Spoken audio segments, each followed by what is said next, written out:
साढ़े साथी शनि की दृष्टि की कहानी। काजल नाम की एक लड़की अपने पति के साथ एक अपार्टमेंट में रहती थी। काजल का पति राहुल एक सॉफ्टवेयर कंपनी में टीम लीडर के पद पर था। राहुल बचपन से ही बहुत आध्यात्मिक था, लेकिन उसके उलट उसकी पत्नी काजल बिल्कुल नास्तिक थी। वह ज्यादातर रंगीन दुनिया में जीने की चाहत रखती थी, जिसे वह आज के हिसाब से सही समझती थी।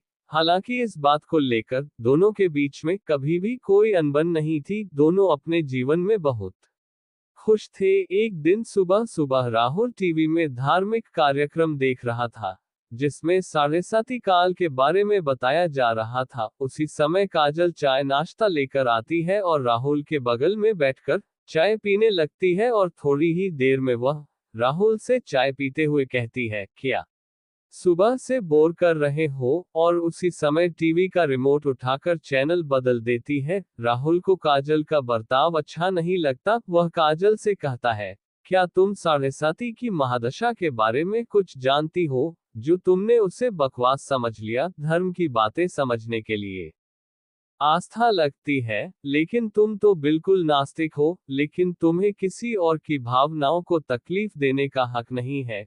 काजल को राहुल की बात से ग्लानि महसूस होती है और वह राहुल से माफी मांगते हुए वही शनि भगवान का कार्यक्रम टीवी में दोबारा से लगा देती है। राहुल काजल को बहुत प्यार करता था। वह मुस्कुराते हुए कहता है, अरे कोई बात नहीं, चलो आज शनि मंदिर चलते हैं। वैसे काजल को मंदिर जाने में कोई दिलचस्पी नहीं है, लेकिन वह राहुल का दिल रखने के लिए मंदिर जाने को तैयार हो जाती है। दोनों एक साथ बाइक में मंदिर पहुंच जाते हैं। मंदिर के आस पास बहुत सी छोटी छोटी दुकानें लगी होती है। दुकानों में भक्त अपनी अपनी पसंद की चीजें खरीद रहे होते हैं। राहुल प्रसाद खरीदकर मंदिर की तरफ चलने लगता है। वही सीढ़ियों पर एक बाबा काले कपड़े पहने बैठे हुए थे। राहुल उनके कटोरे में कुछ पैसे डाल देता है और काजल के साथ मंदिर चला जाता है। मंदिर में शनि भगवान के दर्शन करने के बाद पुजारी से प्रसाद लेकर दोनों सीढ़ियों से नीचे उतरने लगते हैं और जैसे ही वह नीचे आते हैं, वही बाबा काजल को देखकर कहते हैं, बेटी अपना ध्यान रखना। काजल बाबा को प्रणाम करके राहुल के साथ घर आ जाती है। दरअसल बाबा बहुत तेजस्वी थे। उन्होंने काजल को देखते ही महसूस कर लिया था कि उनके ऊपर शनि की दृष्टि पड़ चुकी है, जिससे उसका साढ़े साती शुरू हो चुका है और उसके जीवन में संकट के बादल घिर गए हैं। काजल के घर पहुंचते ही उसके सर में दर्द होने लगता है। काजल राहुल से कहती है, आप थोड़ा मेरे लिए चाय बना लीजिए, मेरे सर में बहुत दर्द है। राहुल काजल के लिए चाय बनाकर ले आता है। राहुल को ऑफिस जाना होता है, इसलिए वह तैयार होकर जल्दी निकल जाता है। काजल घर के काम खत्म करके दोपहर को सो जाती है। शाम को राहुल अपने ऑफिस से घर आता है। काजल तब तक सो ही रही होती है। राहुल काफी देर तक दरवाजा खटखटाता है, लेकिन काजल गहरी नींद में थी। उसे दरवाजे में किसी की आहट सुनाई नहीं दे रही थी। राहुल काजल को फोन लगाता है। फोन की घंटी सुनकर काजल अचानक नींद से जाग जाती है और जैसे उसे पता चलता है कि राहुल दरवाजे पर खड़ा है, वह जल्दी से जाकर दरवाजा खोलती है। राहुल काजल से प्यार से पूछता है, क्या कर रही थी, इतना टाइम क्यों लग गया? काजल आंख मीचते हुए कहती है, पता नहीं कैसे इतनी ज्यादा नींद लग गई कि आपकी आवाज सुनाई ही नहीं दी। राहुल अपना सामान रखकर बाथरूम में फ्रेश होने चला जाता है। उसी समय राहुल के मोबाइल में एक मैसेज आता है। काजल की नजर अचानक मोबाइल पर पड़ती है। उसमें दिल के निशान के साथ प्यार भरा संदेश दिखाई देता है। मैसेज देखते ही काजल के रोम रोम में आग लग जाती है, क्योंकि वह अपने पति से बहुत प्यार करती थी और यदि वह बेवफा निकले तो उसे बर्दाश्त नहीं होगा। काजल की आंखों से आंसू निकल आते हैं। उसी समय राहुल बाथरूम से बाहर निकल आता है। काजल तुरंत उसका फोन रख देती है और अपने आप को काबू में करके अपने कमरे में चली जाती है। वह सोच रही थी कि अगर राहुल उसे खुद इस मैसेज के बारे में बताएगा तो ठीक है, नहीं तो वह इसके बारे में कभी बात नहीं करेगी और उसकी जिंदगी से हट जाएगी। दोनों के प्यार को ग्रहण लग चुका था। 7.5 काल ने काजल को अपनी गिरफ्त में ले लिया था। काजल का स्वभाव बदलने लगा था। वह अपने पति पर शक करने लगती है, जिसके चलते उसके रिश्तों में दरार आ चुकी थी। कुछ दिनों के अंदर दोनों के बीच में झगड़े होने प्रारंभ हो जाते हैं।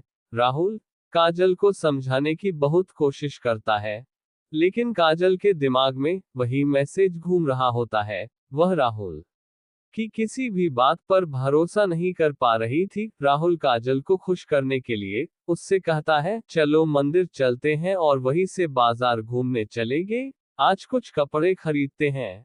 लेकिन काजल गुस्से में वहां से उठकर चली जाती है। राहुल अकेले ही मंदिर चल देता है। राहुल को दोबारा वही बाबा मंदिर की सीढ़ियों में फिर से दिखाई देते हैं। वह राहुल को देखते ही उसे अपने पास बुलाते हैं। राहुल हाथ जोड़कर बाबा के सामने जाकर खड़ा हो जाता है। बाबा कहते हैं, बेटे तुम्हारे जीवन में संकट दिखाई दे रहा है, क्या तुम ठीक हो?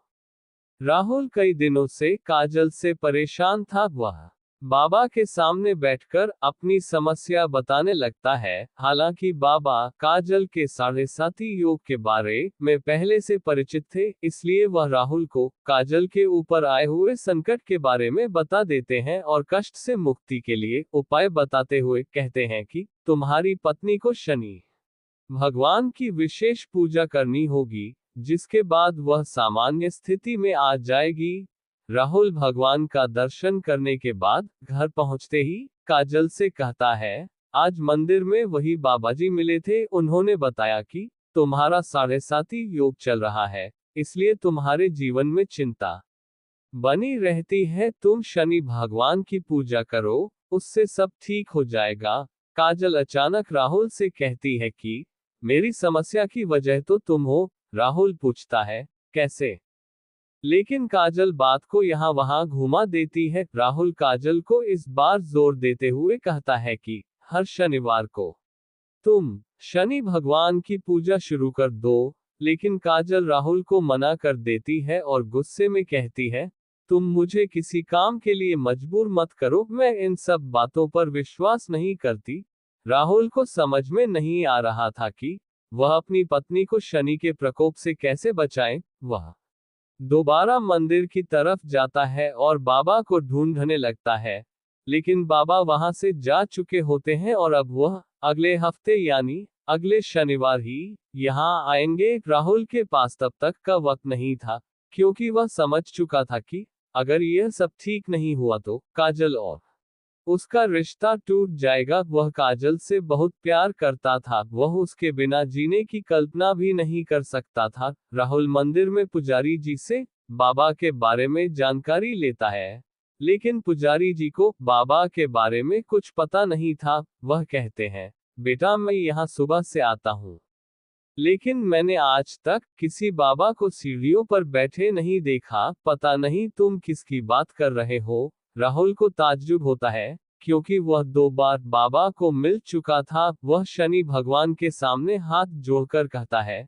प्रभु मुझे बाबा से मिलना है। और इतना कहते ही राहुल मंदिर से नीचे उतरने लगता है। अचानक सीढ़ियों में उसके सामने बाबा प्रकट हो जाते हैं और उसे एक शनि भगवान की मूर्ति देते हैं और कहते हैं, इसे अपने घर में रख लेना और इन्हें तेल से स्नान कराना, तुम्हारा कल्याण होगा। और इतना कहते ही बाबा अचानक राहुल के सामने से ओझल हो जाते हैं। राहुल को समझ जाता है यह कोई साधारण बाबा नहीं, बल्कि तेजस्वी आत्मा है। राहुल अपने घर पहुंचकर शनि भगवान की मूर्ति स्थापित कर देता है। राहुल जैसे ही वह मूर्ति को तेल से स्नान कराता है, काजल पीछे से आकर जोर जोर से चिल्लाने लगती है और कहती है, खुद चरित्रहीन होकर ये ढोंग मत करो। अपनी गलती छुपाने के लिए तुम शनि भगवान का सहारा ले रहे हो। अपने आप को आईने में देखो तो पता चलेगा कि तुम कितने घटिया इंसान हो।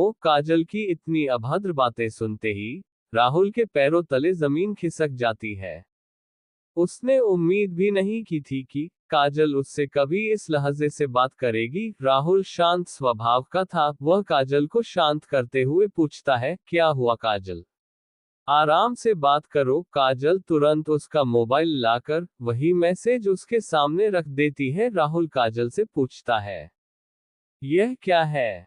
काजल तुरंत कहती है, तुम बताओ, यह क्या है और कौन है जिसने तुम्हें ये मैसेज भेजा है? राहुल काजल की बात सुनकर मुस्कुराने लगता है और कहता है, अरे पागल, ये मैसेज उस लड़की ने मुझे नहीं भेजा था, बल्कि कंपनी में काम कर रहे मेरी टीम के एक लड़के ने उस लड़की को भेजा था, और उस लड़की ने मुझसे उसकी शिकायत करने के लिए वह मैसेज मुझे फॉरवर्ड किया था। ये बात सुनते काजल का दिमाग शून्य हो जाता है। उसे कुछ समझ नहीं आता। वह जमीन पर बेसुध होकर बैठ जाती है। राहुल उसके बगल में बैठकर उसका हाथ पकड़कर पूछता है, क्या तुम इतने दिनों से इस मैसेज की वजह से मुझसे झगड़ा कर रही हो? तुम पागल तो नहीं हो गई? एक बार मुझसे पूछ तो लिया होता, मैं तुम्हारे अलावा किसी और लड़की के बारे में सोच भी नहीं सकता। काजल जोर जोर से रोने लगती है और राहुल के गले लग जाती है। अनजाने में ही सही, लेकिन शनि भगवान की कृपा से काजल को 7.5 योग से छुटकारा मिल जाता है। दोनों के जीवन में फिर से खुशियों को न्योता मिल चुका था। शनि भगवान के विराजमान होते ही दोनों के बीच झगड़े की वजह ही समाप्त हो चुकी थी और उनके जीवन में खुशियों ने फिर से दस्तक देना शुरू कर दिया था, और दोनों के जीवन के कष्टों की समाप्ति के साथ ही धर्म की यह कथा समाप्त भी हो जाती है। अगर आपको स्टोरी अच्छी लगी हो तो लाइक, कमेंट और चैनल को सब्सक्राइब जरूर करें। धन्यवाद।